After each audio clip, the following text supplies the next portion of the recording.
Bonjour à tous. Déjà, je suis bien content parce que Florent a pas mal défriché les choses, donc je vais pouvoir rebondir un petit peu sur ce qu'il a dit. Pour commencer un petit peu, avant de débuter, je dirais y aller dans le vif du sujet, au départ, il était question que je fasse un petit topo sur l'évolution morphologique des chimpanzés. Alors c'était très intéressant, hein. C'est vrai que c'est pas forcément quelque chose qui est souvent je dirais abordé. Le problème, c'est que j'étais pas sûr de tenir une demi-heure en fait. Donc, quand j'en parlais à mes collègues, ça commençait à devenir tout blanc. T'es sûr que... Et donc, c'était un peu à partir de ce constat-là que j'ai proposé d'élargir un peu ce laïus aux gorilles, puisque au final, à mon sens, les découvertes peut-être les plus intéressantes qui ont pu se faire ces dernières années concerneraient peut-être ce groupe-là. Et je dirais même plus globalement, d'ailleurs, concernerait les problématiques relatives à l'identité et aux questions qu'on peut avoir sur le dernier ancêtre commun aux grands singes africains et aux humains. Donc, pour essayer d'aborder cette question-là, je vais essayer de vous rappeler un peu quels sont les enjeux, les obstacles que la paléoanthropologie, ou même à ce niveau-là, on peut parler de paléoprimatologie, va être amenée à rencontrer. Quels sont les fossiles avec lesquels on peut éventuellement travailler ?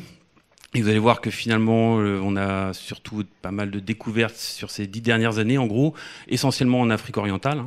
Donc on va essayer de voir ça. Et bon, malgré tout, je ne vais pas vous mentir, on n'a pas non plus des tonnes de fossiles. Donc on va essayer de voir un peu quelles implications ça peut avoir en termes de scénario évolutif. Mais je serai sans doute un peu plus bref là-dessus. Donc, premier point, l'idée c'était de vous présenter quels sont ces enjeux, avec une petite référence au sculpteur Frémiet, que les gens du muséum connaissent bien, qui permet aussi d'illustrer un peu ce rapport assez compliqué qu'on a pu avoir avec nos plus proches cousins actuels, puisqu'à chaque fois, l'idée c'était de présenter, en tout cas au XIXe siècle, ces grands singes dans des attitudes toujours assez violentes. Et en gros, ils ont toujours essayé on a souvent représenté ces primates un peu comme si c'était notre côté obscur, on va dire, pour être à la mode.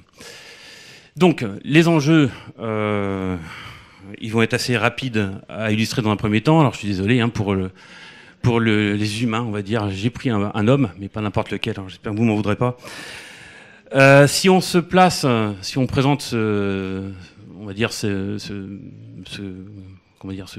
arbre phylétique, et qu'on essaie de placer le registre fossile dont on dispose actuellement, et si on est un petit peu provocateur quand même, ça donnerait ceci. Donc c'est un peu ce que vous montrait déjà Florent tout à l'heure, c'est qu'au final, on a une relative, mais quand même une réelle diversité des découvertes qui ont pu être faites. Et bon, j'en ai encore pour preuve les dernières découvertes que Florent vous a déjà montré tout à l'heure, et bien d'autres. On parle sur les 4 dernières années, entre l'Australopithecus célibat, l'Australopithecus deirmeda, et bien d'autres. On a eu pas mal de choses. L'Homo naledi encore en septembre dernier. Beaucoup de choses. Mais par contre, pour ce qui est des grands singes et de leur évolution, on a très peu de choses à mettre sous la dent. Alors, très peu de choses, ce n'est pas rien, et c'est ce que je vais essayer de vous montrer tout à l'heure. Juste avant de, là encore, aller un peu à l'os, si je puis dire, je voulais juste faire un petit rappel, pour être bien sûr qu'on parle un peu tous des mêmes choses. En tout cas, que vous puissiez comprendre ce que je veux dire. Je vous ai replacé un peu les grands singes africains, tels qu'on les connaît actuellement, dans le cadre phylogénétique des hominoïdes, donc des grands singes actuels. Ici, l'idée principale était, on va dire, déjà à 2 niveaux. C'était de montrer que finalement, déjà dans ce groupe, on a une très faible diversité, au moins au niveau générique, puisqu'on n'a que quelques genres. Si vous allez chez les cercopithécoïdes, par exemple, ou chez les platyrrhéniens, on va avoir une plus grande diversité, là encore. Bon, premier point, c'est de faible diversité au niveau des genres. Il faut savoir que dans le registre fossile, notamment au Miocène, on arrive à parfois jusqu'à 150 espèces qui ont été répertoriées. Je dirais qu'actuellement, on est autour de la vingtaine, selon les différentes acceptions qu'on peut avoir de la phylogénie des gibbons, par exemple. L'autre point important, c'est que ce sont des organismes qui sont largement inféodés à des milieux tropicaux. Le dernier petit point, ce qui est toujours intéressant, et sur lequel peut-être on pourra rebondir plus tard, il est important aussi de bien établir le fait que une bonne partie des communautés de chimpanzés et des gorilles sont aussi sympatriques. Là encore, on pourra voir ça après éventuellement. Donc maintenant, là encore, quelques petites choses que je voulais évoquer au préalable. Déjà, dans un premier temps, de quoi parle-t-on quand on parle de gorille? Donc c'est un genre qui a été érigé par Geoffroy Saint-Hilaire en 1852. Il reprenait ce terme de gorille, même le nom latin gorilla, qui était attribué à un nom d'espèce, qui a été attribué par Richard Owen, donc grand ami de Cuvier. Et ce terme vient de gorillae. Ça, c'était toujours intéressant d'un point de vue historique, puisque c'est censé désigner une tribu de femmes velues qui aurait été observée par Hannon, le navigateur, qui était un Carthaginois et qui avait pour mission de découvrir les côtes d'Afrique de l'Ouest. Au final, on ne sait pas du tout ce qu'il a observé, évidemment, mais ça en dit long, là encore, sur notre manière, sous toutes ces dimensions d'ailleurs, de considérer ces grands singes dans une dimension historique. L'autre point que je voulais signaler, donc oui, la photo c'est Geoffroy Saint-Hilaire, hein, évidemment. L'autre point que je voulais signaler, c'est qu'au sein de ce groupe gorilla, on a en fait même pas deux tendances, on a deux espèces. On a les gorillas béringéi qu'on va retrouver tout à fait à l'est, donc c'est en général en violet et en bleu, par exemple. Les fameux gorilles des montagnes, ce sont les béringéi, hein, donc que l'on va retrouver ici, sur lesquels Diane Fossé a travaillé une bonne partie de sa vie, qui seraient donc plus adaptés potentiellement à des milieux plus ouverts, par exemple. Et de l'autre côté, on a à l'ouest, donc les gorilles des plaines de l'ouest. Hein. Là encore, je vous fais grâce des noms d'espèces. Mais c'est pour illustrer un peu la diversité qu'on va avoir sur ce groupe. En termes de comportement, là encore, on a souvent présenté les gorilles comme étant des folivores stricts, ce qui n'est pas du tout le cas en fait. Hein. On a une vraie variation qui peut-être justement pourrait être liée à la présence de chimpanzés, mais ça, je vous dis, on pourra en reparler. On a effectivement, notamment dans les communautés de l'Est, on a des animaux qui sont très folivores, on peut aller jusqu'à 70%, mais par contre à l'Ouest, des animaux qui sont parfois jusqu'à 70% frugivores. Autre point important également, les gorilles comme les chimpanzés pratiquent une forme assez inédite de déplacement, qu'on appelle le knuckle walking, c'est-à-dire cette quadrupédie qui consiste à faire reposer le poids du corps antérieurement sur les phalanges moyennes. Donc vous avez ici un petit zoom. Ce knuckle walking, on va le voir, il est différent de celui des chimpanzés. Ça aussi c'est important, c'est-à-dire qu'en fait ces deux comportements ne sont pas homologues. Donc d'un point de vue phylogénétique, ça pose aussi des soucis. Dernier point également, le dimorphisme sexuel, hein, difficile de ne pas en parler, surtout quand on parle de gorille. Vous avez un mâle à gauche, une femelle à droite, et on a le regard qui est tout de suite attiré par deux aspects. D'une part, ce qu'on appelle les superstructures osseuses, donc la crête sagittale qu'on va pouvoir observer ici, voir une crête occipitale éventuellement, et on a un autre aspect également qu'on va retrouver chez les mâles de manière plus accentuée, c'est le développement des canines.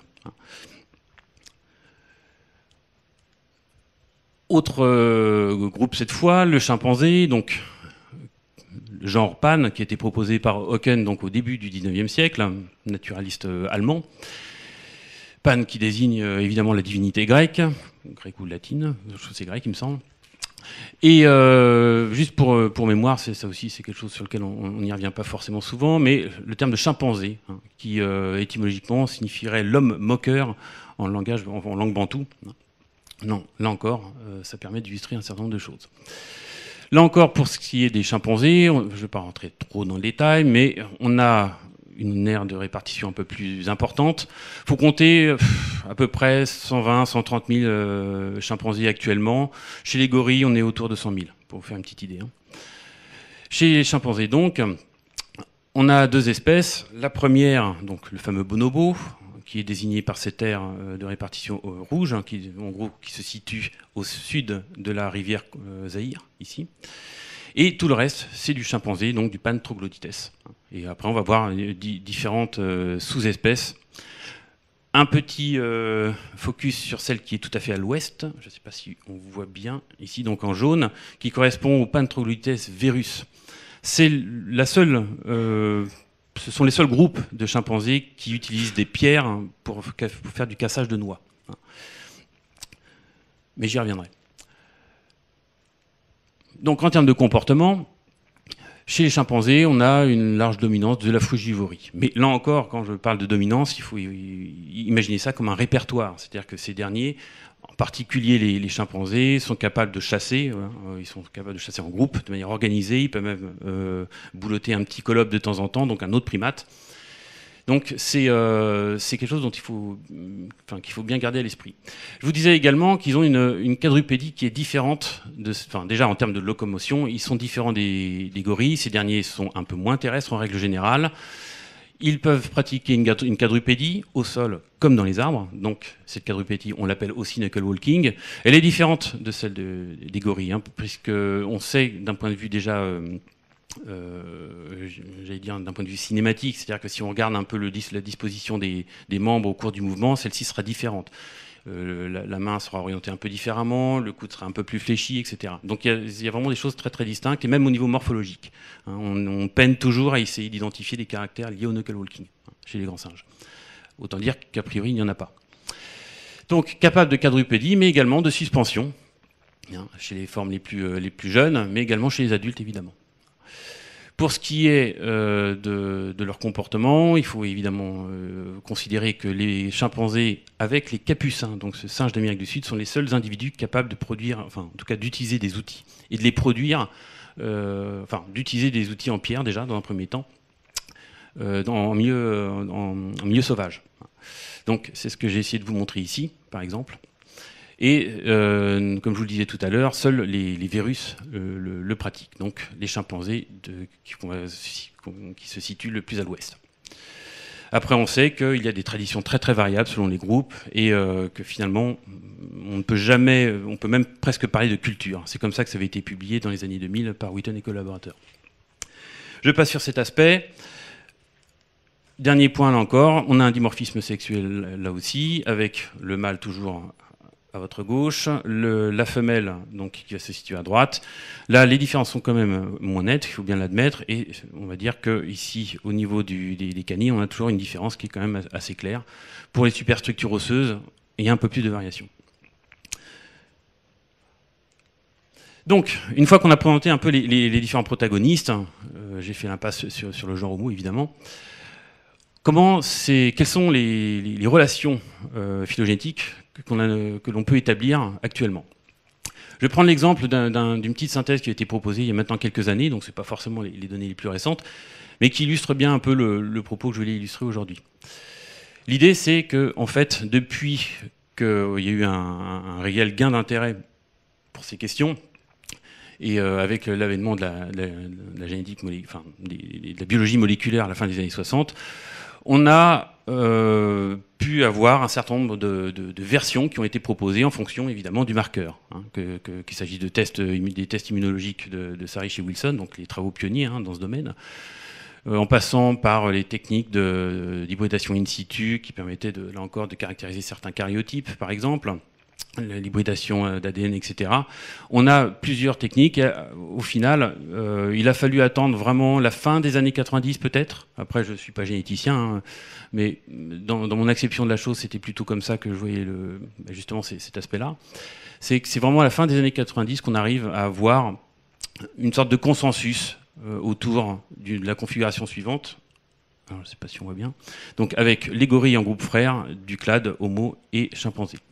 Pour ce qui est des données morphologiques, et c'est là-dessus que je voulais aussi un petit peu insister, le message est beaucoup moins clair, dans la mesure où, comme on le disait initialement, pour faire des reconstructions phylogénétiques, quand on s'intéresse à de la paléontologie, surtout quand on s'intéresse à l'os et en particulier à la paléontologie, il nous faut des fossiles. Sans fossiles, on est un petit peu limité. Donc quelques analyses ont pu, notamment sur les tissus mous,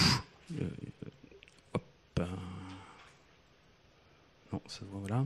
Donc, sur les tissus mous, voire sur l'os temporal qui avait été fait par Charlie Lockwood, ont permis de proposer des arbres qui étaient concordants avec ce qui pouvait se trouver au niveau génétique.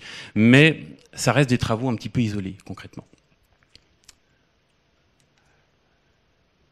Pour parler, là encore, de génétique, et je m'arrêterai là ensuite, hein, mais juste pour faire référence à des travaux plus récents cette fois, effectivement, l'idée qui ressortait de ces premières analyses qui faisait appel à des approches molécularistes, on va dire, c'est qu'au final, plus on a de données, mieux c'est. Et c'est notamment grâce au séquençage du génome des grands singes actuels que l'on a pu proposer finalement des arbres relativement intéressants.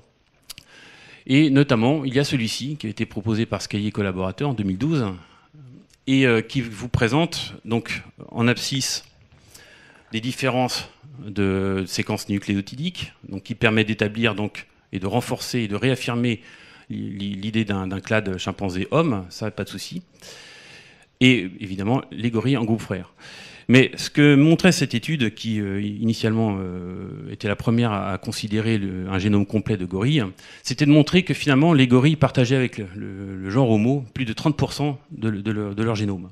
Ce qui pouvait signifier, à l'image un petit peu de ce que vous indique cette petite ligne grise ici, ce qui pouvait signifier qu'une bonne partie de ces séquences nucléotidiques communes aux gorilles et aux humains pouvaient témoigner en fait d'une période d'hybridation entre d'une part les ancêtres de ces gorilles, si on peut dire, et les ancêtres du groupe chimpanzé Homo, période qui a pu être relativement longue, mais dont on ne peut dire encore sur combien de temps elle a pu s'étendre. Donc un scénario qui permet un peu de nuancer les choses, mais avec des données un peu plus massives.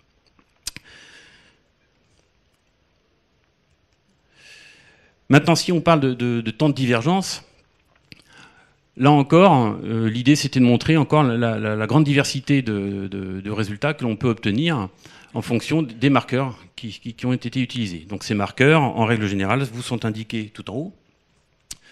Donc qu'il s'agisse de séquences d'ADN nucléaire, mitochondriales, par les techniques d'hybridation ou par les techniques immunologiques. On a des estimations de ce temps de divergence. Donc là, je ne l'ai pas précisé, il s'agit du temps de divergence Homo-Pan, que je vais prendre comme exemple. Et ce temps de divergence peut être assez variable. Alors, oui, non, c'est comme ça. Hop. Et on pourrait on va dire le contraindre autour de 3, 5 et peut-être 8, 9 millions d'années si on voit large. Et si on inclut vraiment toutes les données qui ont été faites sur les 15 dernières années. Bon, c'est peut-être un petit peu excessif. Il n'empêche que si l'on couple ces données avec celles de la paléontologie, donc avec les trois, on va dire le top 3 de la paléontologie, donc les ardipithèques, l'ororine et le séléanthrope. Si on part du principe, et j'avoue que c'est un peu encore mon cas, que ces trois individus, ou ces trois espèces plutôt sont effectivement des hominini, que je détaillerai ce terme après, alors on pourrait contraindre un temps de divergence homo-chimpanzé, par exemple, autour de 6, 7, plutôt entre 7 et 8 millions d'années à peu près. Petite remarque également, que dans ces différentes reconstructions, on a parfois des données qui peuvent sembler assez divergentes. Le cas qui vous est présenté ici, c'est le cas d'une reconstruction, enfin d'un temps de divergence qui avait été proposé à partir d'une calibration différente de ce qui avait été proposé auparavant, puisque les auteurs avaient utilisé le temps de divergence supposé des cétacés avec les artiodactyles, donc autour de 53-60 millions d'années. Donc on est sur une calibration, je dirais, à large spectre, contrairement aux autres qui en général sont plutôt resserrés autour de la divergence cercopithécoïde et hominoïde. Donc de la diversité là encore. Et au final, malgré tout, bon, la paléontologie peut aussi apporter des arguments à ces questions-là. Et c'est vrai que les travaux de Lovejoy qui ont été publiés en 2009 déjà ont permis enfin, Lovejoy est en fait de l'équipe de Tim White, ont permis d'apporter des nouveaux éclaircissements, des nouveaux éclairages quant à la morphologie d'un hominini, qui était connu depuis quasiment 15 ans en fait. C'est l'Ardipithèque. Et là, on avait donc la description du squelette complet, ce qui n'était pas le cas jusqu'alors. Et avec l'examen de ce squelette, il s'est avéré que ce dernier présentait d'une part des proportions corporelles qui n'avaient rien à voir avec celles d'un chimpanzé ou d'un gorille actuel. C'est-à-dire qu'on a des membres, en gros des proportions qui rappellent quasiment celles d'un macaque. On a également un individu qui était capable de bipédier au sol, certainement, mais une fois dans les arbres, Bon, ça peut se discuter, mais n'empêche que c'était publié comme ça.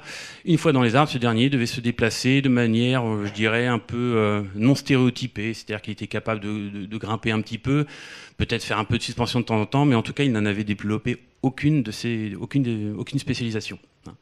Donc on a un individu concrètement, et en tout cas un genre et une espèce, qui rappelle beaucoup plus des grands singes du Miocène que des grands singes africains actuels. Donc ça permettait aussi de remettre en cause la validité des modèles chimpanzés et gorilles d'un point de vue comparatif, en tout cas en paléontologie. C'est des choses qui étaient, je dirais, déjà proposées avant, mais là ça permettait d'un peu de formaliser cette idée. Donc en conclusion, pour qu'on soit un petit peu clair, en tout cas pour aujourd'hui, et si je me place du point de vue du paléontologue, on peut dire que pour l'instant, on n'a pas les moyens, d'un point de vue morphologique, d'établir quels sont à quoi ressemblent les relations phylogénétiques des gorilles, des chimpanzés et des humains. Donc l'idée, c'était de partir sur une trichotomie. C'est quelque chose sur laquelle, bon, on peut difficilement dire qu'il y a un consensus strict, mais il y a un consensus mou qui était encore présenté en 2016 dans la revue spécialisée Nature et Éducation par McNulty. Premier point, donc, cette trichotomie.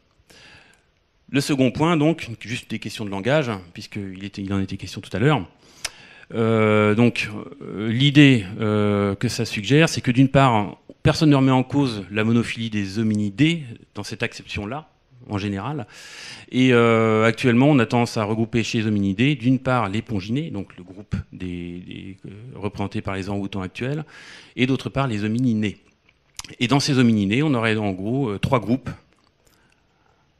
de rang taxonomique similaires, c'est-à-dire les hominini d'une part, groupe humain on va dire, les panini, groupe des chimpanzés, et les gorillini, le groupe des gorilles, tout simplement. Donc maintenant, on va voir un peu quels sont les fossiles que l'on va pouvoir considérer. Alors j'essaierai de ne pas trop m'étendre sur certains aspects trop techniques, mais bon, c'est quand même intéressant toujours d'évoquer certains caractères. Et je voulais replacer un peu les choses dans un contexte un peu historique dans un premier temps. En gros, le premier grand singe fossile avéré, et qui est encore reconnu en tant que genre et espèce, c'est celui-ci, c'est le Dryopithecus, même le Dryopithecus fontani, cette espèce existe encore, hein, et qui a été identifié par l'Arte en 1856, donc il travaillait au muséum à l'époque. Hein. Donc Dryopithecus, au sens étymologique, c'est bien le singe des chênes, relatif au paléo-environnement auquel cette espèce était associée. Et l'Arte, dans un premier temps, imaginez, donc je vous ai mis une flèche, je ne sais pas si c'est très clair, a relaté la description de deux éléments, globalement, enfin, les éléments d'une mandibule, que vous indique cette flèche, et les éléments d'un numérus, d'autre part. Et selon lui, il y avait une ressemblance assez frappante avec les chimpanzés. Ces restes qui avaient été découverts dans une briquerie donc à Saint-Gaudens, on est tout à fait sur les contreforts des Pyrénées, hein, ont été ensuite étudiés par Gaudry. Ce dernier rapportait les nouveaux éléments d'une nouvelle mandibule, et il a ensuite un peu affiné le propos. Donc on est en 1890, et selon lui, finalement, ce Dryopithèque se ressemblerait peut-être un peu plus, évoquerait peut-être un peu plus la morphologie d'une mandibule de gorille, beaucoup plus que de celle d'un chimpanzé, ou évidemment d'un humain. Donc ça permettait de placer finalement le Dryopithèque dans une situation, on va dire, relativement proche d'un dernier ancêtre commun aux grands singes africains et aux humains. Bon, dans tous les cas, cette idée n'avait pas été forcément, en tout cas quand l'Arte avait relaté cette découverte, cette idée n'avait pas été relatée par Darwin, encore moins par Huxley, hein. Mais ces derniers avaient déjà formulé, au final formulé assez rapidement une autre hypothèse concernant ce dernier ancêtre commun aux grands singes africains et aux humains.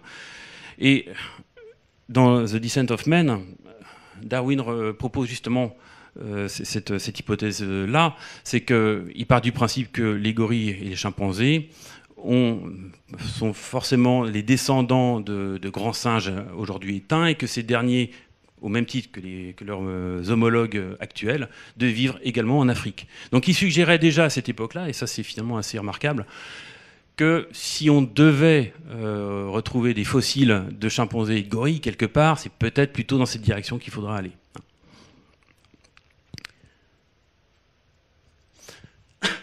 Et donc, au final, même si bon, ça a mis un petit peu de temps, il faudra quand même attendre plus de 30 ans, hein, plus de 60 ans, pardon, avant que les premières découvertes se fassent en Afrique, mais elles ont fini par se faire. Et en termes de grands singes, c'est le fameux proconsul, là encore, qui est un genre de référence actuellement, l'un des mieux connus du Miocène ancien d'ailleurs. Mais à l'époque, bon, on ne disposait pas de toutes les données dont on dispose actuellement, et c'est Hopwood qui a découvert sur le site de Kourou, donc on est au Kenya, hein, notamment ce bout de maxillaire qui est situé en haut. Hein. Et bon, je ne reviendrai pas forcément sur les caractères qu'il a utilisés à l'époque, qui sont plus forcément bon, qu'il faudrait revoir, mais il n'empêche, il avait décidé d'appeler ce grand singe proconsul parce que ce dernier était censé, c'était un peu aussi une boutade, hein, l'idée c'était de faire référence à un chimpanzé qui œuvrait dans les cirques de Londres au début du siècle, hein, et qui s'appelait Consul. Donc on a toute une iconographie plutôt liée à du marketing qui accompagne ce consul. Et en attribuant ce nom de proconsul à son fossile, c'était aussi une manière de dire j'ai quand même quelque chose qui ressemble à du chimpanzé. Et donc, bon, quelque chose qui ressemble à consul, concrètement. Donc depuis ces découvertes, il y a eu vraiment plein d'autres trouvailles et beaucoup de travaux sur le terrain qui ont été faits en Afrique. Et comme je vous le disais tout à l'heure, maintenant on arrive à plus de 150 espèces de grands singes connues actuellement. Aujourd'hui d'ailleurs, le proconsul, hein, on l'envisage plutôt comme un grand singe, puisqu'il n'avait pas de queue, ça a été avéré, qui se déplaçait sans doute en quadrupédie dans les arbres, de manière relativement lente, hein, un peu... je passe.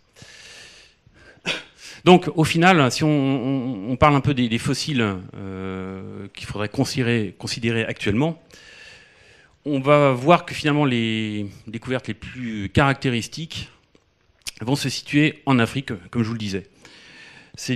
Alors là-dedans, je vais tout prendre en compte, puisque bon, on a eu effectivement quelques découvertes en 97, mais c'est vraiment à partir de 2007 qu'il y a eu un coup d'accélérateur, même 2005. Donc où est-ce qu'on va retrouver ces découvertes? On va en retrouver au Kenya, en Éthiopie, au Niger et en Ouganda. Sachant qu'entre-temps, je dirais à la fin des années 70, il y a aussi un certain nombre de découvertes qui ont été réalisées, notamment en Grèce, puis plus récemment en Turquie et aussi en Bulgarie, qui correspondraient à un certain type de grands singes. Et il faut aussi garder à l'esprit les découvertes plus récentes de Dryopithèque qui se sont faites autour des années 90. Donc, l'un des premiers qu'on peut considérer, c'est justement, on va commencer par peut-être le plus ancien, ou l'un des plus anciens, donc c'est l'Uranopithèque, qui avait été identifié par Bonis et Melentis en 1977.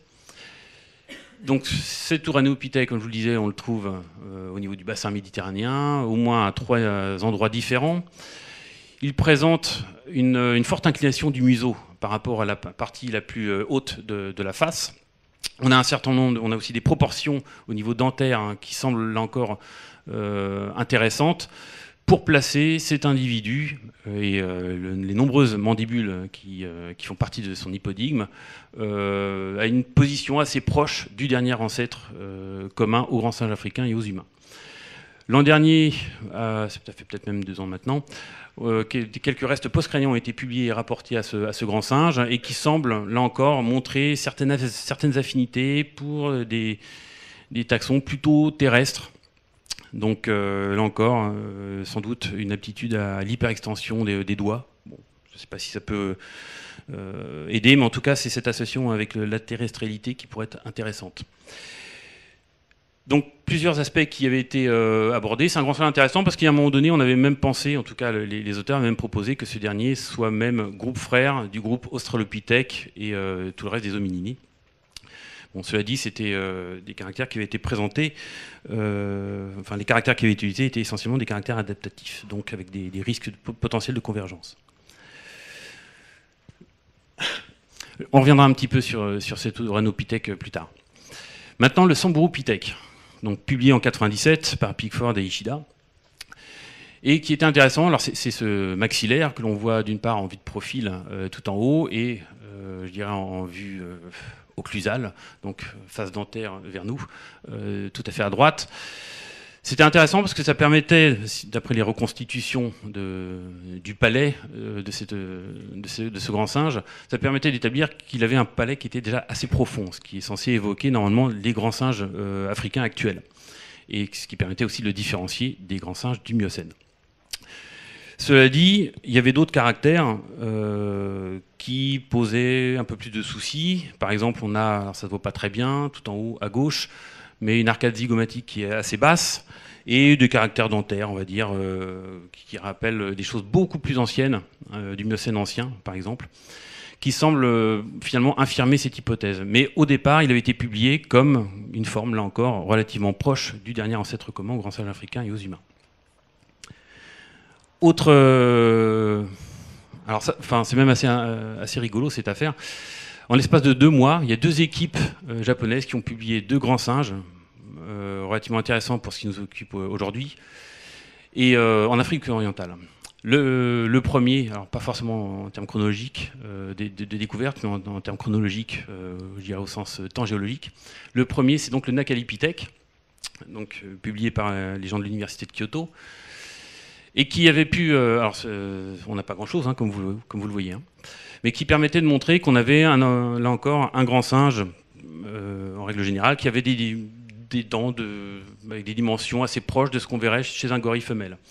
On avait donc, là c'est un terme un peu technique, désolé, un cingulum réduit. Donc en général les cingulums sont des petites marges d'émail qu'on va retrouver au pourtour des molaires et qui indiquent en général quelque chose de très très archaïque. Donc là c'est quelque chose qui commence à disparaître. Un émail épais, mais ça je dirais que ça ne le différencie pas forcément de l'Uranopithèque, et une mandibule assez haute et gracile. Ce qui là pour le coup aurait tendance à le distinguer des hominini. Donc peut-être une forme qui serait ancestrale à l'Uranopithèque. L'autre qui serait là pour le coup intéressant également, c'est le Shorodapithèque, donc qui a été publié en 2007 aussi, qui avait été estimé autour de 10 millions d'années à peu près. Ça a été réestimé il y a vraiment quelques semaines, et il serait autour de 8 à 8,5 millions d'années à peu près. L'ensemble des restes qui correspond à son hypodigme est situé ici. Hein. Donc en gros, vous avez une petite dizaine de dents. Donc dans un état qui n'est pas forcément enviable. Ces dents d'ailleurs, vous en avez des exemplaires ici qui sont comparés justement à une mandibule de gorille. Ce qui est intéressant ici, donc là c'est quelque chose qui a été trouvé en Éthiopie, le site de Shorora.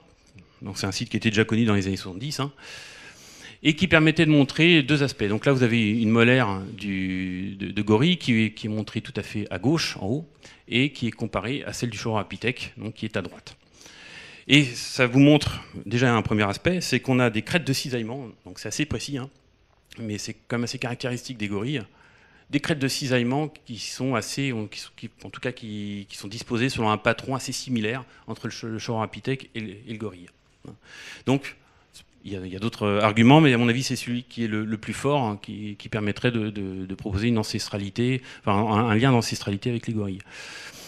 Autre point qui est pour le coup illustratif, c'est qu'en revanche, l'émail au niveau de ses dents est relativement plus épais. Pardon. Au niveau des canines, et on a des cuspides qui sont un peu moins élevés. Donc les cuspides, je vous rappelle, ce sont ces reliefs qu'on va retrouver sur la face des dents. Moins élevés, ça voudrait dire peut-être qu'ils étaient adaptés à manger des objets un petit peu plus durs, un peu abrasifs. Donc peut-être que ce Shorodapithèque avait un régime alimentaire un peu différent. Donc au final, si on reprend un peu l'analyse des 2 derniers grands singes qu'on a vus, on peut envisager plusieurs choses. En tout cas, le Shorodapithèque, comme vous pouvez le constater, se place sur la lignée gorille, hein, au sens le plus strict du terme, on va dire. dans tous les cas.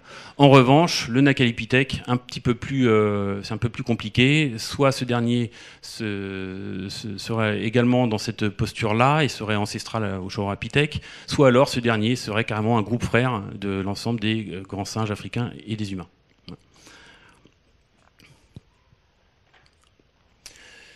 Donc j'ai surtout parlé finalement de gorilles jusqu'à présent. Donc maintenant, on va parler un peu de chimpanzés.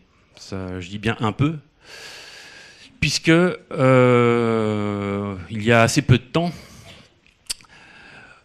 a été rapporté, donc ça c'était dans Palévol, ce fragment de mandibule. Donc il s'agit bien de ce fragment-là, hein, pas celui-ci. Et donc un petit fragment qui vient des tiroirs du muséum d'ailleurs, et qui proviendrait d'un site au Niger, donc de localisation quand même relativement incertaine. Associé à ce fragment, il y avait un métapode d'anthracotère, et en gros, et puis quelques restes de poissons, de choses comme ça. L'étude du matériel, donc par biochronologie, si on peut dire, permettait de positionner cet hominoïde autour de 5 millions d'années à peu près. Les auteurs insistent sur la morphologie de la dent, mais surtout sur la gracilité et sur la gracilité de ce fragment mandibulaire qui serait censé rappeler la morphologie d'un chimpanzé, hein, contrairement à Aurine, qui est ici, qui, lui, avec quelque chose d'un peu plus haut, ressemblerait évidemment plus à de l'homininée. Bon, c'est évidemment, compte tenu de la teneur des éléments, c'est très très difficile de pouvoir confirmer un tel examen. Autre matériel qui a fait son petit effet quand même, c'est que c'est en 2005, donc Jablonski et McBrearty, qui travaillent depuis un certain temps dans les collines Tugen, ont rapporté la description, là encore, de ces quelques restes de dents, donc incisives et molaires essentiellement, et qui croient identifier un certain nombre de caractères qui seraient diagnostiques, là encore. Donc ça correspond à ce petit bourrelet qu'on va retrouver à la base de la dent, au niveau de cette incisive, par exemple.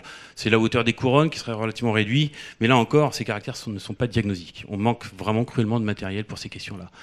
C'est dommage, c'était intéressant, parce qu'on avait quelque chose qui était plutôt bien daté, autour de 545 000 ans, et en plus on avait sur les mêmes niveaux du matériel humain qui avait été découvert également.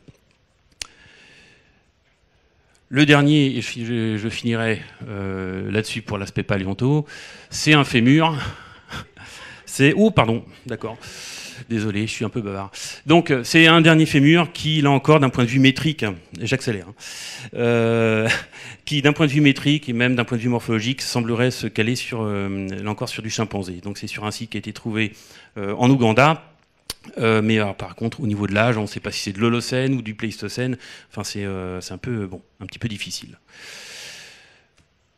Dernier point, ça c'est pas la paléonto, hein, mais sur lequel je voulais aussi insister, si on veut identifier alors peut-être pas des gorilles, mais en tout cas des chimpanzés, on a d'autres moyens maintenant, a priori, de les identifier, c'est par l'archéologie.